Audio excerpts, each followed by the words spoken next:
कई साल पहले एक शक्तिशाली महारानी रहती थी। वह बहुत अडिग थी और वह जो चाहती थी पाने के लिए काफी आड़ी थी और उसे अपने बेटे के लिए भी सब कुछ अच्छा ही चाहा था। उसके राजकुमार को उसने केवल बेहतरीन सूट पहनाया, केवल उसे पेटू भोजन खिलाया और उसे शिक्षित करने के लिए सबसे चतुर शिक्षकों को काम पर रखा। इसलिए जब उसका विवाह का समय आया तो महारानी ने राजकुमार से कहा, बेटे, आप पूरे दुनिया में सबसे अच्छे महिला के लायक हैं।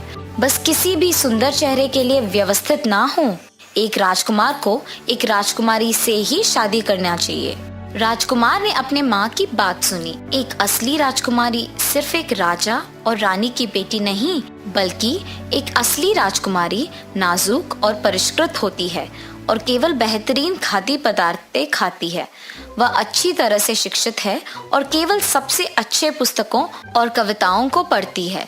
वो सबसे प्यारी पोशाक पहनती है और खुद को अनुग्रह और गरिमा के साथ रखती है।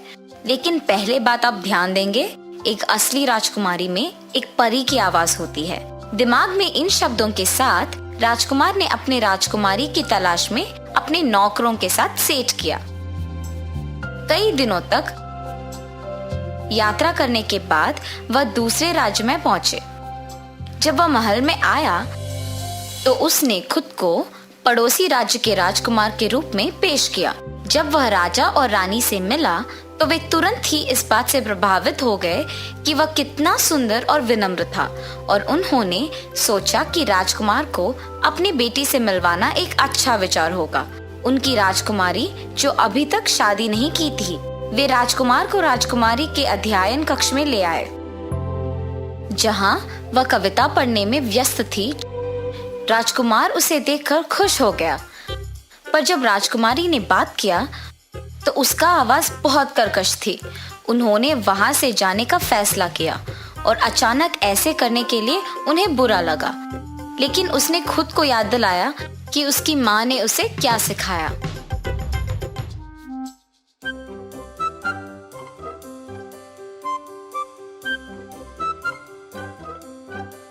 अच्छी बात ये थी कि वास्तव में देर नहीं हुई थी। राजकुमार के पास अगले राज्य के लिए बहुत समय था, जहां वो फिर से राजा और रानी से मिले। फिर वह इतना आकर्षक था कि उसे तुरंत राज्य के अविवाहित राजकुमारी से मिलने के लिए आमंत्रित किया गया। इस बार राजा और रानी राजकुमार को महल के भोजन कक्ष में ले गए।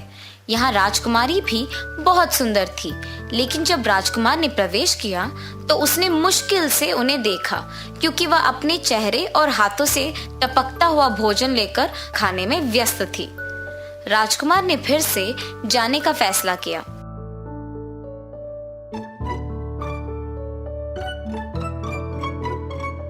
वह घाटियों के माध्यम से और मैदानी इलाकों के अंतहीन हिस्सों से गुजरता रहा, लेकिन हर एक महल में जहां वो रुके उसे निराशा ही मिली। अंत में राजकुमार ने हार मान ली और घर लौट आया।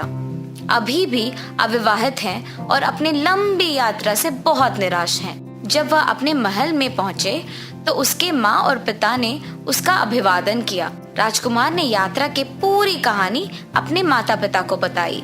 उसकी माँ उसके लिए बहुत दुखी थी, लेकिन ये भी देखकर खुश थी कि उसने ऐसे ही किसी भी राजकुमारी से शादी करने के लिए नहीं चुना था। उस रात एक भयानक आंधी के दौरान दरवाजे पर एक दस्तक हुई।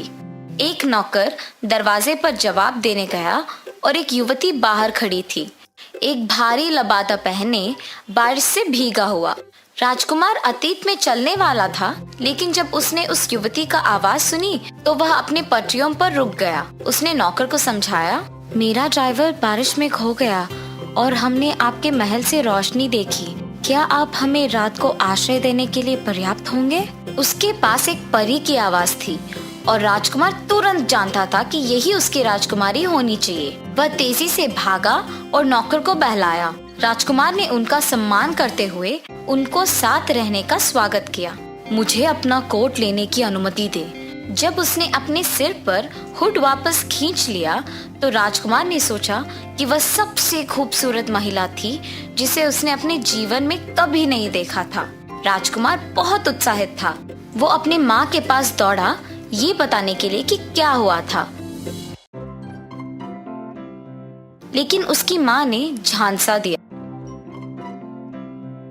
राजकुमार ने अपनी माँ के साथ बहस किया, लेकिन उसकी माँ को विश्वास था कि वह राजकुमारी नहीं है। रानी देख सकती थी कि उसका बेटा पहले ही लड़की के लिए गिर चुका था, इसलिए उसने जल्दी से उससे छुटकारा पाने के लिए एक योजना तैयार की। उसने राजकुमारी का परीक्षा करने की फैसला किया, इसलिए उसने नौकरों को गेस्ट टावर में 20 सबसे नरम फूल, सबसे शानदार पंख वाले गद्दे रखने का आदेश दिया था।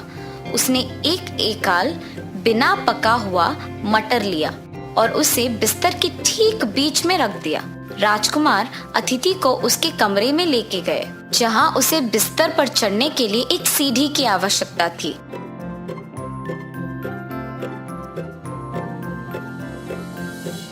सुबह राजकुमार डाइनिंग हॉल में चला गया। अपने प्यार को देखने के लिए अंदर झांकने लगे थे। वो भयानक लग रही थी। उसके आंखों के नीचे काले काले घेरे थे और वह एक बड़े कप की चाय की चुस्की ले रही थी। और वह नौकर से कह रही थी, मैं बहुत थक गई हूँ, कृपया राजकुमार को ये ना बताए कि बिस्तर भयानक था। मुझे ऐसा महसूस हुआ कि उसके अंदर एक ईंट थी। मैं पूरी रात सो नहीं पाई। राजकुमार तुरंत जान गया था कि राजकुमारी संवेदनशील, नाजुक और दयालु थी, जैसे उसकी माँ ने उसे कहा था कि होना चाहिए। वह राजकुमारी के पास गया और उसके सामने घुटने पर गिर के शादी का प्रस्ताव रखा। राजकुमारी ने चौंक कर देखा, लेकिन फिर मुस्कुरा कर बोली, हाँ, निश्चित ही मैं तुमसे शादी करूंगी, जब तक मुझे फिर से उस बिस्तर पर नहीं सोना पड़ेगा। अगले दिन उन दोनों को एक अच्छी रात की नींद आने के बाद उन्हें परेशान करने के लिए एक मटर के बिना राजकुमार और राजकुमारी की शादी हुई थी और वो हमेशा के लिए साथ खुशी से रहते हैं।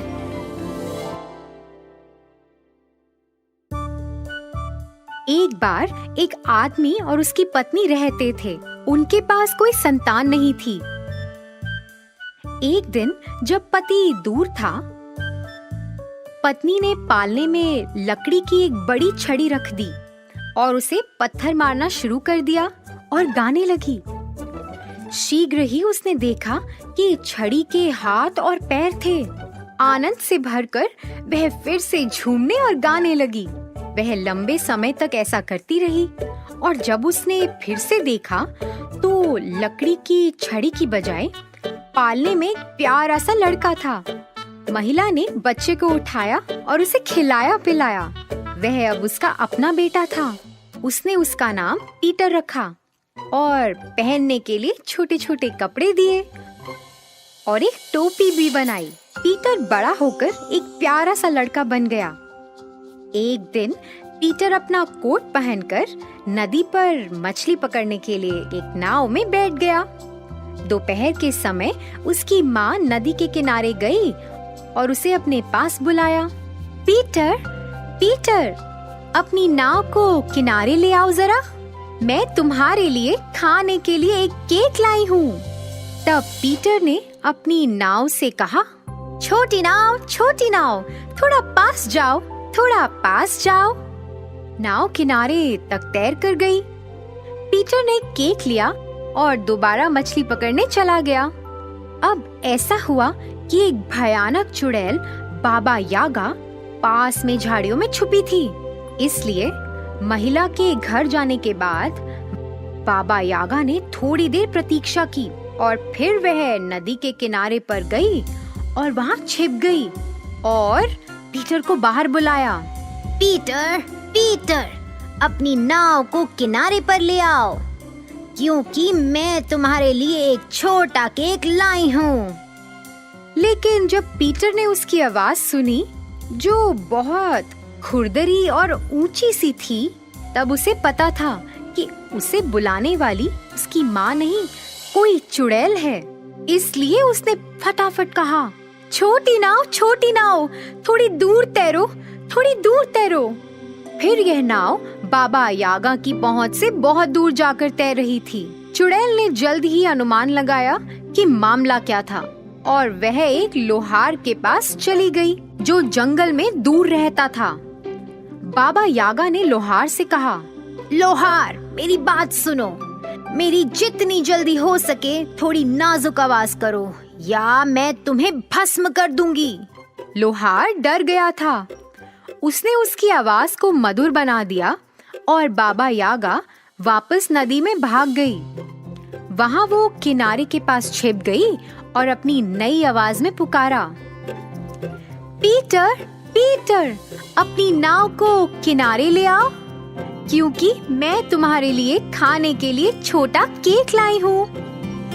जब पीटर ने बाबा यागा की मधुर आवाज को सुना तो उसने सोचा कि यह तो उसकी माँ है।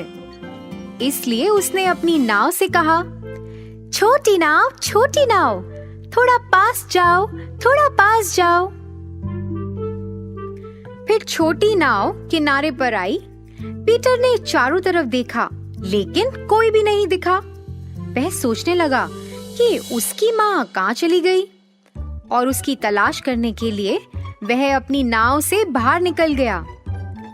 तुरंत बाबा यागा ने उस पर हमला कर दिया, साथ भगाकर ले गई और अपनी घर की ओर चली गई। वहाँ उसने उसे घर के पीछे एक पिंजरे में बंद कर दिया जब तक वह मोटा ना हो जाए। तो वह घर में वापस चली गई और उसकी छोटी बिल्ली वहाँ थी। इसी बीच पीटर की माँ उसका इंतजार कर रही थी कि कब पीटर मछली के साथ वापस घर आएगा। फिर अंत में वह उसे देखने के लिए नीचे चली गई।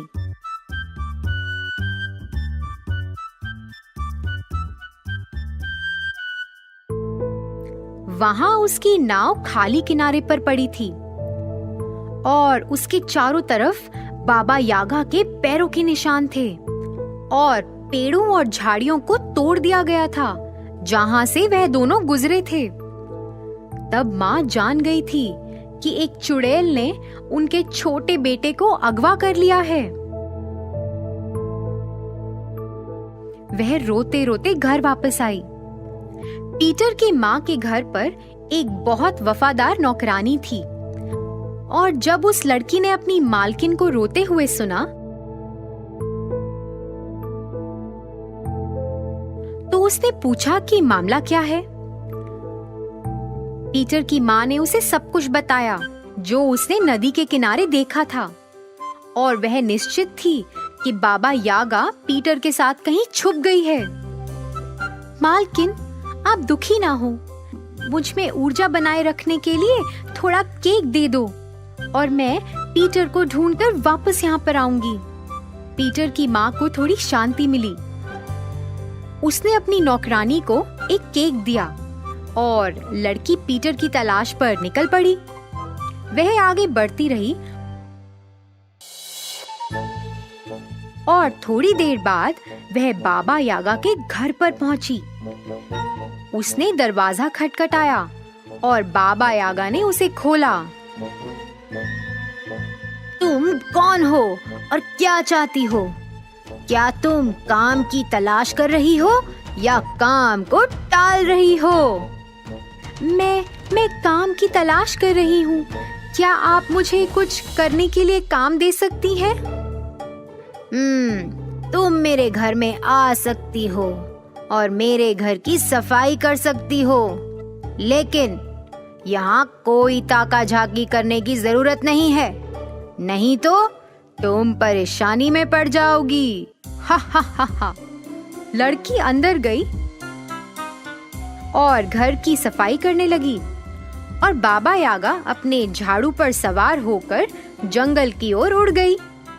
चुड़ैल के चले जाने के बाद छोटी बिल्ली ने लड़की से कहा, मैं तुमसे विनती करती हूँ, मैं भूख में तड़प रही हूँ, मुझे थोड़ा भोजन दे दो। यहाँ थोड़ा केक है, मेरे पास बस यही है, लेकिन तुम इसे खा लो। बिल्ली ने केक लिया और उसे खा लिया। अब मेरी बात सुनो, मुझे पता है कि तुम यहाँ क्यों हो। तुम छोटे लड़के पीटर की खोज कर रही हो। वह घर के पीछे एक पिंजरे में है, लेकिन तुम अभी कुछ नहीं कर सकती। रात के खाने के बाद प्रतीक्षा करना। जब बाबा यागा सोने चली जाएगी, फिर उसकी आंखों को टार से रगड़ देना ताकि वह उन्हें खोल ना सके। और फिर तुम जंगल में बच्चे के साथ भाग जाना। लड़की ने छोटी बिल्ली को धन्यवाद दिया और उसके बताए अनुसार सभी चीजें करने का वादा किया। फिर बाबा यागा घर वापस आई। अच्छा, तो क्या तुम घर के चारों ओर ताका-झाकी कर रही थी? नहीं नहीं, मैं ऐसा कुछ नहीं कर रही थी। बाबा यागा बैठ गई और मेज पर सब कुछ खा लिया।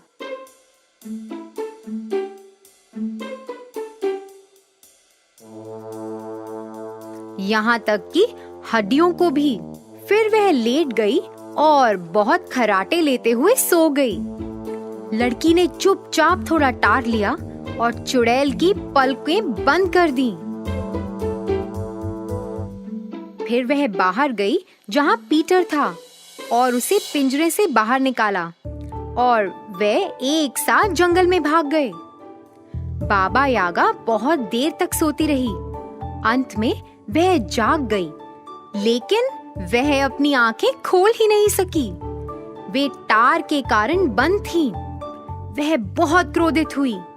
बौखलाई हुई वह चारों ओर घूमने लगी और चिल्लाने लगी। मुझे पता है कि ये किसने किया है। जैसे ही मेरी आंखें खुलेंगी, मैं उसके पीछे जाऊंगी और उसे भस्म कर दूंगी। फिर उसने बिल्ली को बुलाया ताकि वो अपने नाखूनों की मदद से उसकी आंखें खोल सके। मैं तुम्हारे लिए ऐसा नहीं करूंगी। जब तक मैं तुम्हारे साथ थी, तुमने मुझे खाने के लिए बस अपने कठोर शब्द और हड्डियां दी। लेकिन उस लड़की ने मेरे साथ अच्छा सलूक किया और मुझे खाने के लिए केक भी दिया। अपनी आंखें खुद से खोलो, क्योंकि तुम्हें मुझसे कोई सहायता नहीं मिलेगी। और फिर छोटी बिल्ली जंगल में भाग गई, लेकिन वफादार नौकरानी और पीटर जंगल के माध्यम से सुरक्षित रूप से यात्रा कर रहे थे और पीटर की माँ अपने प्यारे बेटे को फिर से सुरक्षित घर पाकर बहुत खुश हुई। उसने अपनी नौकरानी को पूरे दिल से धन्यवाद दिया और हर कोई एक बार फिर खुश था। और वो बूढ़ी बाबा यागा, खैर वह अभी भी चिल्ला रही थी और अपनी आंखें बंद करके घर में इधर-उधर टहल रही थी।